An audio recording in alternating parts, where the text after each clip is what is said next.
Join me, won't you, as we count down my 31 favorite horror films, one review for each day in October. This is my personal opinion, and it may differ from yours. This is a non-spoiler review, so sit down, strap yourself in, because tonight we take a look at my second favorite horror film of all time, Sam Raimi's The Evil Dead. Oh boy, it's about time we get to dissect this one. God knows I mentioned it enough in my other reviews. So what makes this movie so special? Well, it's not necessarily very original. It's not the first Cabin in the Woods movie. It's not the first Possession movie. It's not the first zombie movie. It's not the first movie where a girl has relations with a tree. A girl has relations with a tree. Okay, it might be the first for that one. But even though The Evil Dead didn't invent all of these horror movie tropes, it definitely perfected them. Made with a couple of friends on a shoestring budget, the movie had some serious talent behind it. Sam Raimi was so innovative with how he moved the camera. Seriously, the camera is always meticulously moving in this movie, and in such ways you wouldn't expect. No wonder why Sony gave Raimi the reins of the first Spider-Man film. Raimi's camera style perfectly complements web swinging through New York City skylines. And it's a good thing Sony and Marvel did, because the first 3 Spider-Man films were smash hits because of Raimi. No other director would have done it the same way, and that's why I absolutely love Raimi's style. Raimi's style is all throughout the picture, and he holds and creates these scenes so brilliantly. You can tell that the cast and the crew put their everything into this movie, and that's why it's so effective at what it does. Only moments into the movie, and you're scared out of your mind.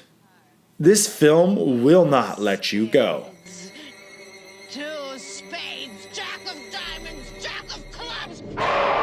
The horror is never-ending, and it's relentlessly threatening. Even though towards the end, when we only focus on one character and the action sort of slows down, the threat is still very much real. It's not how the character will get out of the situation. It's more about how long will they survive until the evil finally gets to them. Never do you feel safe or at ease during the movie. The only real down part about The Evil Dead is that it was so cheaply made.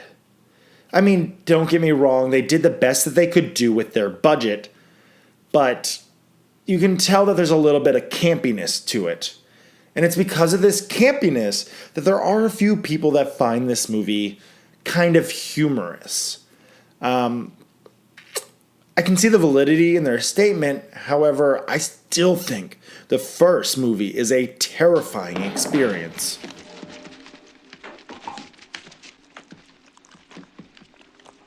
The sequels, however, do dive into the comedy genre more. The second film does a fine job of towing the line of dark comedy in a scary flick. The third is just a dark comedy, and super hilarious at that.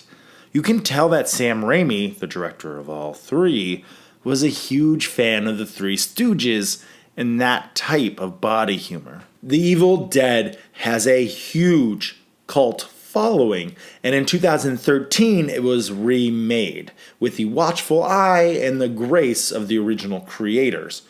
The remake did really well and was really well received. However, fans wanted Ash back. Ash, played by Bruce Campbell, was in all 3 Evil Dead films and has formed sort of a iconic legend status. I mean, he has a chainsaw for a hand. Fans got their wish in 2015 when The Evil Dead got the green light for a TV show starring Ash. The show lasted for 3 seasons and was super well received.